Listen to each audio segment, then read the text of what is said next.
Hello everyone, this is a lecture on hypersensitivity reaction, general pathology. So let's begin. Uh, in hypersensitivity reaction, the basic definition that you have to remember, that is any exaggerated response of the body towards a specific agent is called as a hypersensitivity reaction. Any exaggerated response of body towards a specific agent is known as hypersensitivity reaction, and it is of various types. The type it can be of four types: the type 1 hypersensitivity reaction, the type 2 hypersensitivity reaction, the type 3 hypersensitivity reaction, and the type 4 hypersensitivity reaction. The type 1 hypersensitivity reaction is also known as anaphylactic reactions. The type 2 hypersensitivity reaction is also known as cytotoxic mediated cell mediated hypersensitivity reaction. Type 3 hypersensitivity reaction is known as immune complex mediated hypersensitivity reaction, and type 4 is the cell mediated or delayed type of hypersensitivity reaction. You have to remember this name, delayed type of hypersensitivity reaction. The above three are antibody mediated hypersensitivity reaction, and the last one is cell mediated. Now moving on to the first type, that is anaphylactic reaction.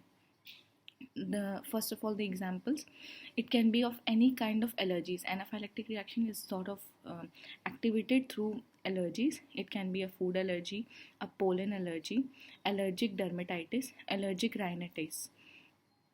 It can be through bronchial asthma or hay fever. Moving on to its pathogenesis, it's very simple. We are taking pollen as an allergen or as an antigen, you can say.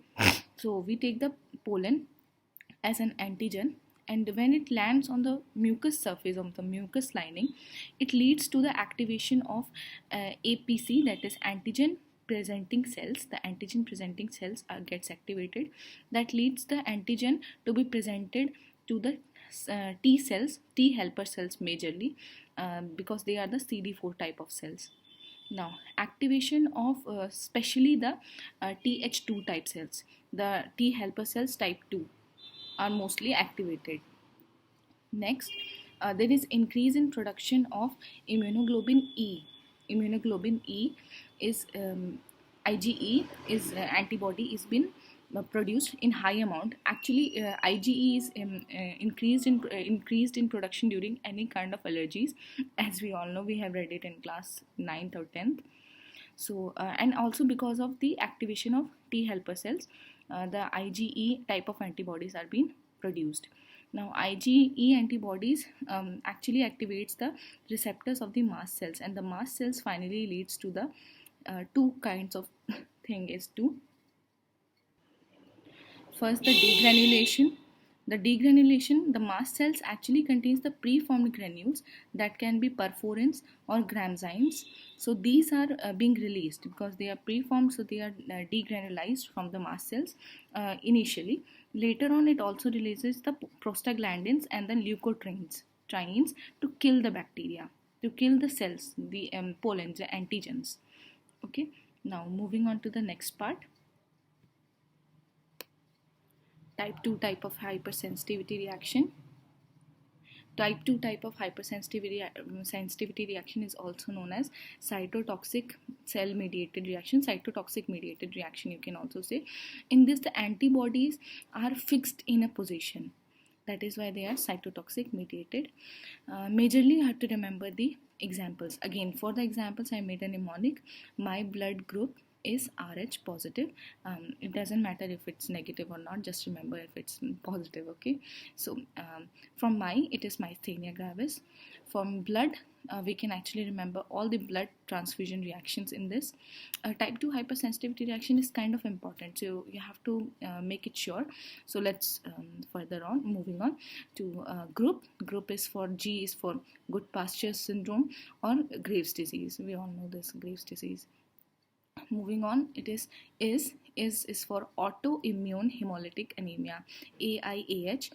I'll actually make a video on this too later on. and on myasthenia gravis as well. Now, the R stands for rheumatic fever. Rheumatic fever, remember this. You're gonna have in type 3, you're gonna have the reactive arthritis, and in the type 4, you're gonna have rheumatoid arthritis. So, this can be a potential MCQ, and it's a kind of confusion that here it is rheumatic fever, but in type 3 it is reactive arthritis, as you can see here, and in type 4 it is rheumatoid arthritis. So you have to remember the names, and there is actually, unfortunately, there is no mnemonic for that. Just remember that here it is rheumatic fever. Don't confuse it with reactive arthritis or rheumatoid arthritis. It is rheumatic fever. Next, H is for hyperacute graft rejection. Hyperacute graft rejection. Graft rejection is another topic. I'll do it later on. Then positive P for pernicious anemia. It is a genetic disorder. Now, moving on to the pathogenesis. Pathogenesis is actually occurring in 3 phases or 3 types, 3 ways it can occur in type 2. First is opsonization, phagocytosis, the very simple basic type. Second, it can be through inflammation. The cell lysis can occur through opsonization and phagocytosis, or through inflammation, or it can be led by antibody dependent cell mediated toxicity, cytotoxicity. So, next, that is first the opsonization and phagocytosis. In this, remember the examples mainly. That is the most thing that is important, and we know how it happens. It's very basic. So the examples can be hemolytic diseases in newborns. This can be an example, and transfusion reactions, and again AIAH, that is autoimmune hemolytic anemia. Now, I mistaken it from here. Don't mind it. The serum sickness. It will come in the second. Now, in the second, that is inflammation. Through inflammation, if cell lysis occurs, how it will occur, the pathogenesis. So, due to the antibody deposition in a fixed tissue, as I have already mentioned, in type 2, the antibodies will be, antigen antibody will be fixed to a particular tissue. There will be activation of complement system. As we all know, complement system is activated through antigen antibody deposition. So, through complement activation, there will be release of C3A and C5A, the complement anaphylotoxins. The complement anaphylotoxins, these are the anaphylotoxins. From A, you can remember that these are anaphylotoxins. Only these two mainly.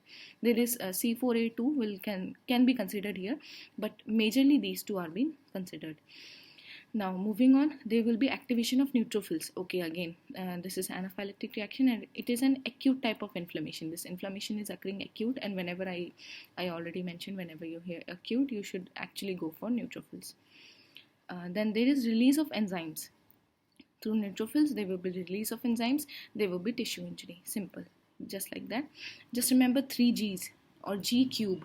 You can remember the example.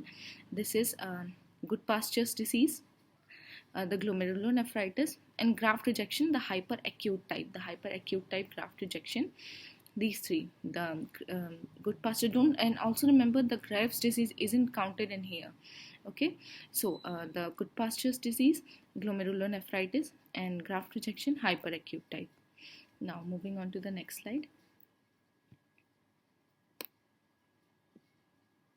Now, the type 3 type here in the pathogenesis, that is antibody dependent cell mediated cytotoxicity.